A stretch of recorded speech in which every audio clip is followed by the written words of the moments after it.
Hi guys, my name's Ava Galan. Sorry that I could not be there today in person to read off my slides, so I'm going to be doing them virtually.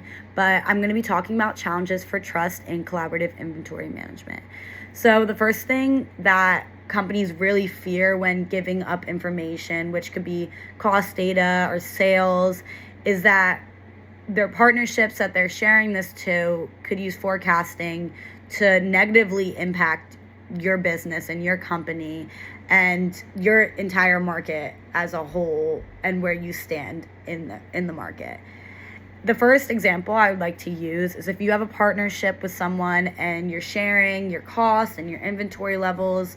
So if you if you're on the supplier side and you're sharing this information, they could use this to try to get lower prices or try to change your contract agreement with them, which would not benefit your company. Negotiation is even harder when all the information is laid out on the table, which usually gives one side more leverage than the other one when you're balancing all the factors in between, which can leave your side, your company, a very vulnerable situation, and leaves very limited options for decisions to make.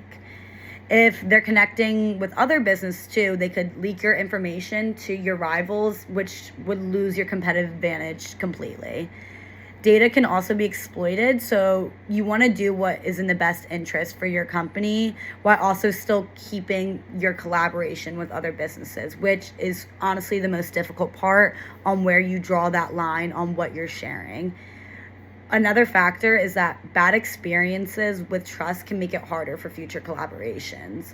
Trust is very, very important for collaborative inventory management because companies rely on each other for accuracy, honesty, and overall how the business flow goes down the line.